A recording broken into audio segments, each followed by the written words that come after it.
big business interests, the wealthy, powerful elites who actually run this state, they don't ever want to imply that they might actually have to pay their fair share of taxes. Pay for the wealth they exploit and extract from this state. Which side are you on? Which side are you on?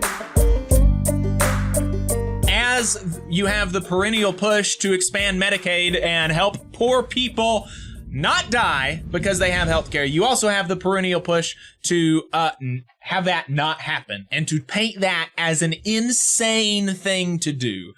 So, Adam, like, what, you've been following this. What's been your take of the discourse around Medicaid expansion? Well, I mean, you've heard a lot about Medicaid expansion. Would you say it's crazy? I would not say it's crazy. Interesting. Well, apparently, according to State Senator Arthur Orr out of Decatur, is one of the highest ranking Republicans, one of the most influential Republicans in Montgomery, and apparently never turns down an invite to Dale Jackson's radio show. He framed the push for Medicaid expansion as crazy. Just wanted to talk about that because it definitely pissed me off just to hear that. It was echoed by an op-ed from the right-wing rag 1819 News. They pushed out something a couple days after he made these comments. Senator Orr doesn't believe there's any will in the legislature to pass Medicaid expansion. Though my question is, how much of that is due to misinformation and misleadership propagated by folks such as yourself, Senator Orr? It's certainly not representative of the people's will, because polling has indicated very clearly that a majority of Alabamians want Medicaid expansion. That includes a majority of Republicans, by the way. Senator Orr, in his comments, said that hospitals are engaged in, quote, political posturing for financial help. And he bemoans the influence of the BCA, the Business Council of Alabama, Blue Cross, and other big business interests, which are now pushing for Medicaid expansion. Which, personally, I can't help but find amusing, as political posturing pretty much constitutes the majority of Senator Orr's job, right? He is a legislator, so political posturing is probably a good bit of his day-to-day activity, if I had to guess. So that's interesting that he would, call out the hospitals for doing that. And it's not as if Senator Orr or his Alabama Republican colleagues typically have any qualms about enacting the agenda advanced by big business interests. They certainly have no reservations in taking their campaign contributions. When it comes to lobbying new or expanded industry in the state, the same folks who oppose Medicaid expansion are happy to sign off on generous corporate welfare while calling it economic development. I guess Senator Orr thinks that the 7 rural hospitals in this state that have closed since 2010 and the dozens of others that are on the verge of collapse just haven't done enough posturing. Maybe that's what it was. That there is such a broad coalition in favor of Medicaid expansion, a coalition that includes the hospitals themselves, a faction of big business interests, mainstream advocacy groups, the head of the retirement system of Alabama, progressives, moderates, many more types of folks and groups, and importantly, a majority of Alabama voters. You could see that as reflecting the merit of the policy, right? Even people like Adam and Jacob are agreeing with people who are in charge of hospitals and, hospital associations, right? That's a pretty broad coalition. Yeah. But Senator Orr sees such a popular demand as a threat that legislators must endure until it passes. And, I know we're running out of time here. I've got some more to say about some of these contradictions. Maybe we'll hit this in overtime, but I did want to point out that he said that the state could not afford Medicaid expansion. He says it would cost $200 to $300 million a year. There's some serious questions about that. But this is the exact same guy who wants to pass a $500 million tax rebate out of the education budget. I'm going to let that sink in for a sec. We can't afford $200 to $300 million for Medicaid expansion, which would be one of the most significant economic development projects in the history of this state. would save people's lives, hundreds of people's lives every year. We can't afford that. Might cost $200 or $300 million. But we can afford a $500 million tax rebate with education trust fund revenues. That's Arthur Orr for you, folks. He says we can't afford to expand Medicaid. He says the push behind Medicaid expansion is crazy. He is upset that big business is lobbying Alabama politicians, which is funny. I've never known him or his colleagues to be, upset about political posturing from the wealthy or the powerful. Yeah, this almost makes it seem like Arthur Orr's anti-business. I wonder how far that would go in a GOP primary. Yeah, it's interesting. So, I suppose, a broken clock is right twice a day. And every now and then, even big business interests can determine that there is a win-win solution of helping ordinary working people while also advancing economic development. So that would be the case here. So he's upset about that. And before I continue there, I did want to just mention Medicaid expansion primarily is targeting those people who fall in the gap, the coverage gap. Folks who are working, right? These are not unemployed people typically. These are employed people who make too much to qualify for Medicaid, because in the state of Alabama, if you have like literally any job and you work for more than like a day or two, you're going to just about hit the income limits. I'm exaggerating a tad, but only a tad. If I'm not mistaken, it's a 4-figure maximum, like, within a few $1,000s is about all you can make in a year to qualify for Medicaid right now. So typically the people who would be benefiting from Medicaid expansion, and it's well over 100,000 Alabamians, those are folks who are working class. They are working. They make too much to qualify for Medicaid as is, but they don't make enough to get subsidies through the ACA or to really be able to afford health insurance. And typically are working jobs where it's not provided.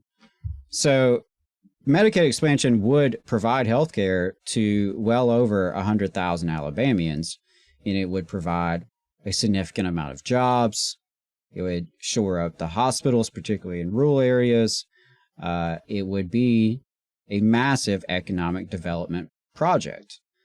And not just Alabama Rise and other advocates, but even Auburn University and others have studied this issue very closely, right? Because this ultimately originated from the ACA over a decade ago. So it's been studied pretty closely. It's been implemented in the majority of the states in the country. Over 30 states have done Medicaid expansion, including some in the South. So what we have found is that it will eventually pay for itself. More or less, that's the consensus. There's some question maybe on how much upfront costs are involved. But once you factor in the cost savings that comes from Medicaid expansion, as well as the economic benefits and the additional tax revenues that are created through this kind of project, it will actually offset the additional costs required by the state government. So I wanted to make sure I put that out there because, yes, the tax rebate is a one-time thing versus an ongoing obligation. But when you look at the issue, it's pretty clear that the benefits so far outweigh the cost when it comes to Medicaid expansion. So one of the things that to me I find really interesting, though, about Senator Orr's framing of this, that, it's just crazy talk pushed by special interest, is that it raises one of the really essential contradictions within Alabama politics. Our government is dominated by an alliance of big mules, the wealthy, powerful big business interests, and the ideological far right. And there's a lot of overlap, obviously, in those two groups. There are at times contradictions within this alliance, though.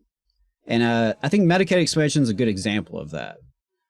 Here we have what is widely known as one of the most significant economic development projects that we could take on. It would help both labor and capital. It's a win-win. But in their commitment to far-right ideology, we're seeing a lot of Alabama Republicans, in this case, are literally willing to restrain economic development and growth in the state, while also opposing their capitalist benefactors, right? They are taking a side against the Business Council of Alabama. And that's a contradiction that we're seeing play out constantly across other states and across the national level as well within the Republican Party, right? The contradictions that pop up occasionally between this far-right extremist ideology on the one hand and service to capital on the other. Now, Orr did say it would cost the state $200 to $300 million a year for Medicaid expansion. And as I pointed out, I wouldn't necessarily take that statement to the bank. He may be accurate in terms of an initial year, but the research seems to contradict that. But even if we take him at his word, let's assume he's right. He also said, quote, "And the general fund budget's in good shape now, but it can change and turn on a dime. There's not just a lot of appetite to take on that additional cost," close quote. Now, again, this is the same guy who wants to do a $500 million tax rebate out of the education budget. And I also want you to keep in mind the research I mentioned that it's going to pay for itself.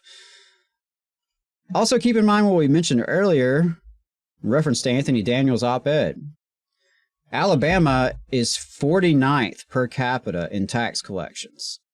So we already have a highly inadequate, highly regressive tax system. You can convince me, right, that you can't come up with solutions for this.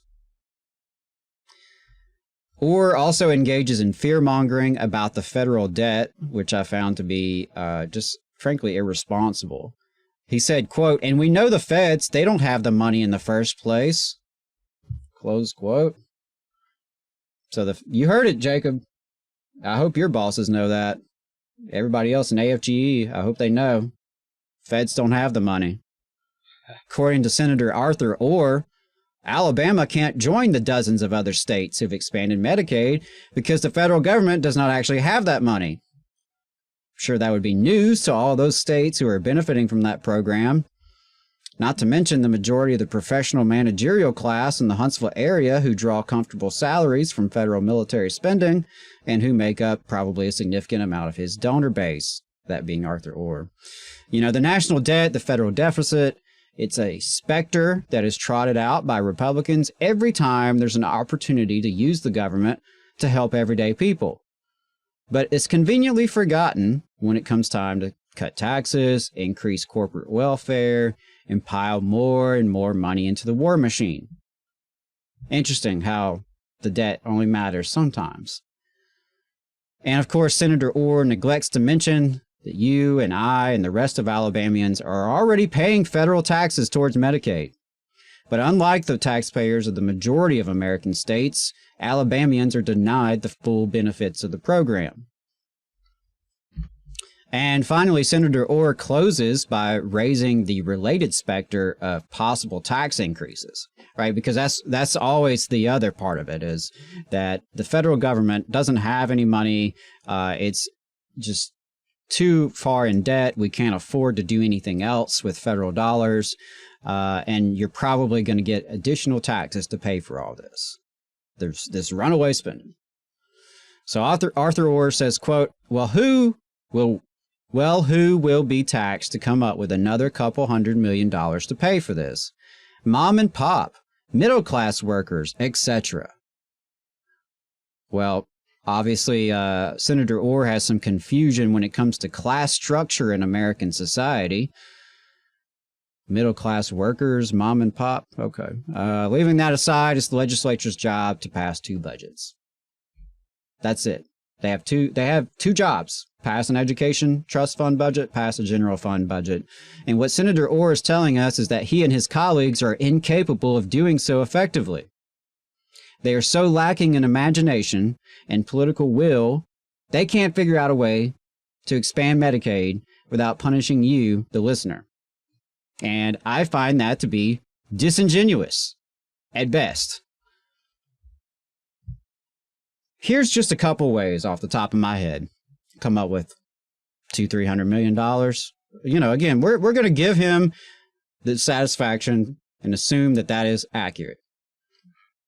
$200-300 million. Let's see. We could raise property taxes to be comparable to the rest of the Southeast. What about all these out-of-state interests that own all this quote-unquote timber, this timberland that's taxed at an even lower property tax rate? What if they paid the same amount of property taxes that you and I do? We could remove the FIT, the Federal Income Tax Deduction Plan, that we mentioned earlier, a plan advocated by Arise, would more than pay for this. It would actually bring some equity to our tax system. We would have a less regressive tax system. We would be able to pay to cut the grocery tax, right? So most people under the plan advocated by Arise, where you remove the FIT, you remove the grocery tax, you pay for Medicaid expansion, and oh, by the way, most people would actually see an overall tax cut. Because working people are being punished by the grocery tax more than they're being helped by the federal income tax deduction that Alabama offers. So there's a few ways. Let's see. Alabama doesn't have a lottery, doesn't allow sports gambling, doesn't have legal marijuana. All three of those are industries that could easily be legalized and raise significant sums of revenue, way more revenue than would be needed to pay for Medicaid expansion. We could take a look at all that corporate welfare. All these industrial projects that come to the state, and our politicians who grovel at the feet of international corporations, multinational corporations, out-of-state interests, hedge fund investors. They hand them anything they want, any kind of, subsidies, tax write-offs, free infrastructure, you name it. So I just came up with a few solutions off the top of my head. Now, I'm not a senator. I'm not elected to the legislature. I'm not someone quite as prominent as Arthur Orr.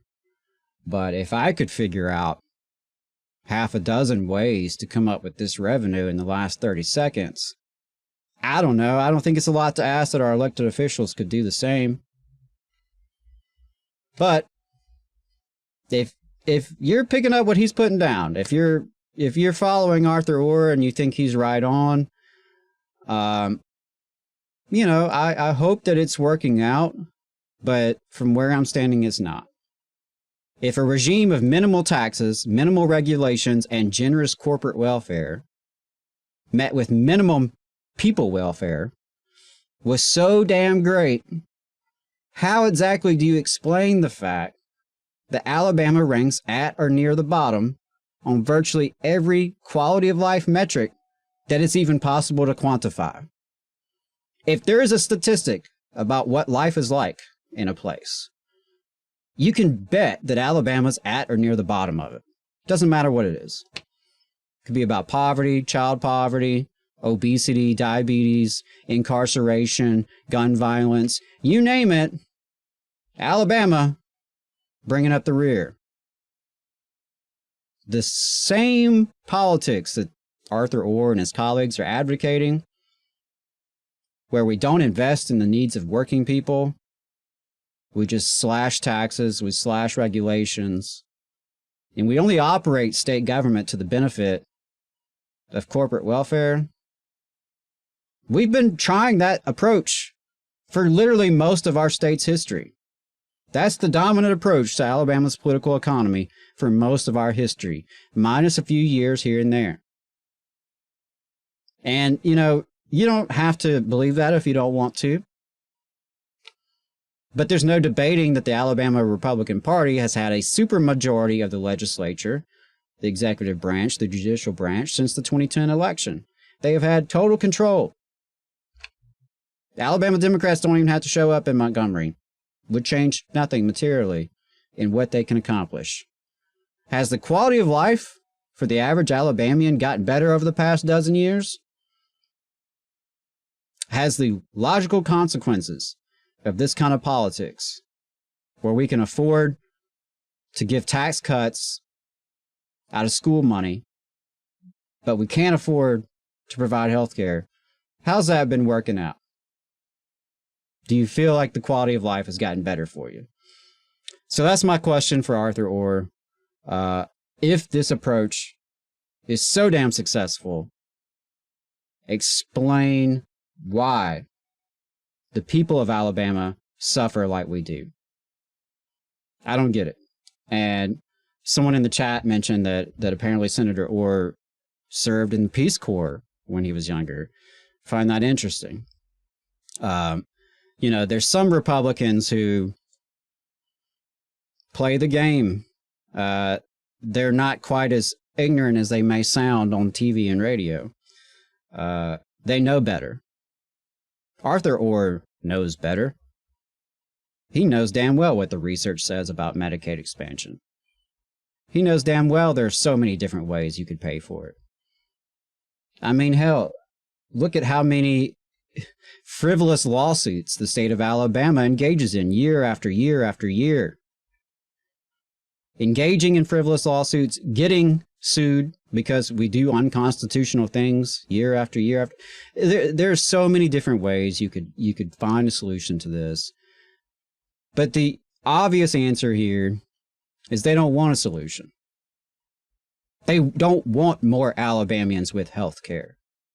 They don't want to grow the economy from the bottom up. They don't want that. And they damn sure don't want to ever imply that wealthy folks, corporations, the big business interests, and wealthy, powerful elites who actually run this state, they don't ever want to imply that they might actually have to pay their fair share of taxes. That they might actually have to pay for the wealth they exploit and extract from this state. So, that's Arthur Orr for you. State senator out of Decatur. We can't afford Medicaid expansion, but we can afford a rebate. You just saw a clip from the Valley Labor Report. We are live every Saturday morning from 9:30 a.m. till 12:30 p.m. And we pride ourselves on keeping all of our content free to everybody so that we can talk to as many working folks as possible. If you support the work that we're doing, you think that it's important, you think that it's good, then consider making a monthly contribution to the project, and you can do that on our website, tvlr.fm.